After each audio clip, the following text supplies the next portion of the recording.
Assalamualaikum warahmatullahi wabarakatuh. Perkenalkan, nama saya Nur Hidayati dengan NIM 0701222122. Saya berasal dari Prodi Ilmu Komputer 3 semester 3, Fakultas Sains dan Teknologi. Saya berasal dari Universitas Islam Negeri Sumatera Utara. Sini saya akan membahas komunikasi. Komunikasi terbagi atas dua. Yang pertama itu ada komunikasi lisan, dan yang kedua itu ada komunikasi tulisan. Sebelum kita masuk ke lebih dalam apa itu penjelasan komunikasi lisan dan komunikasi tulisan, saya akan membahas dulu apa itu komunikasi. Komunikasi itu adalah pemberitahuan, penilaian, percakapan, pertukaran pikiran atau hubungan. Nah, tadi itu ada komunikasi lisan.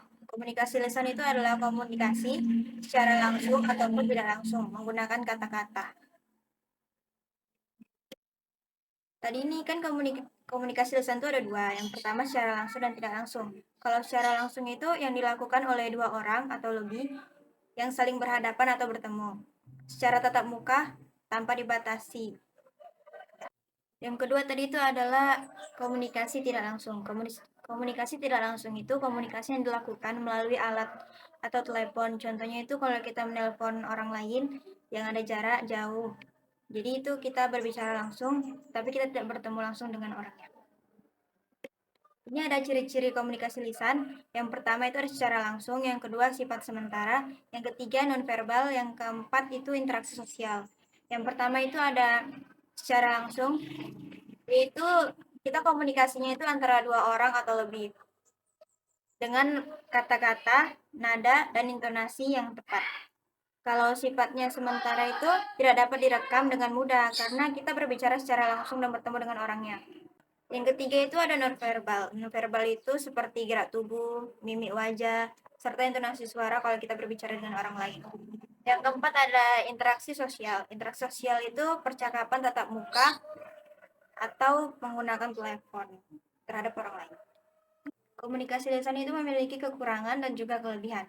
Kelebihannya itu berlangsungnya cepat, sering tanpa alat bantu. Kalau kita melakukan kesalahan itu dapat langsung kita perbaiki. Setelah itu dapat dibuktikan dengan gerak tubuh atau mimik wajah ketika kita berbicara. Kalau kekurangannya sendiri itu tidak dapat mempunyai bukti otentik, dasar hukumnya juga lemah, sulit disajikan dengan matang atau bersih, dan sering dimanipulasi. Kenapa? Karena kita tidak ada merekamnya, kita tidak ada dokumentasinya. Karena kita berbicara lebih sering secara langsung dan tatap muka. Kita masuk yang kedua yaitu komunikasi tulisan. Komunikasi tulisan sendiri itu adalah pesan dan informasi melalui kata-kata yang ditulis dalam bentuk teks. Contohnya itu SMS, email, dan juga WhatsApp yang biasa sering kita gunakan. Komunikasi tertulis itu ada 4 ciri-cirinya. Yang pertama surat secara tertulis, yang kedua bersifat permanen, yang ketiga keterbatasan nonverbal, yang keempat itu konteks formal. Kalau secara tertulis sendiri itu seperti surat, email, atau juga laporan. Sifatnya permanen karena kita bisa direkam dan juga didokumentasikan.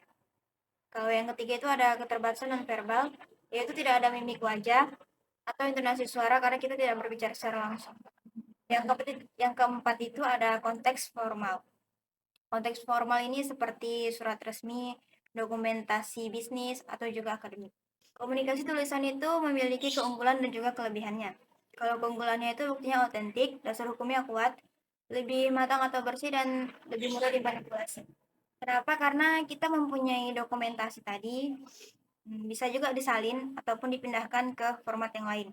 Kalau kekurangannya sendiri itu berlangsungnya lambat, setelah itu memakai alat bantu juga, tadi seperti WhatsApp, email, atau laporan juga. Setelah itu kesalahannya tidak dapat langsung diperbaiki karena kita tidak melakukannya secara langsung, melainkan melalui alat bantu. Dan yang terakhir itu tidak dapat dibantu dengan gerak tubuh atau mimik wajah. Itu tadi karena dianya tulisan, jadinya dia berbentuk tulisan, bukan secara langsung. Jadi tidak ada intonasi ataupun mimik wajahnya. Syarat komunikasi tulisan itu ada 6. Yang pertama ditulis dengan format yang lengkap. Yang kedua memiliki maksud dan tujuan tertentu. Yang ketiga menggunakan bahasa yang mudah dimengerti. Yang keempat menggunakan bahasa yang baik dan benar. Yang kelima mencerminkan pengertian terhadap permasalahan yang sedang terjadi. Yang keenam hindari kata atau kalimat yang membingungkan pembaca. Mungkin itu sekian dari saya tentang penjelasan dari komunikasi lisan dan juga komunikasi tulisan. Saya akhiri, wabillahi taufiq wal hidayah. Wassalamualaikum warahmatullahi wabarakatuh.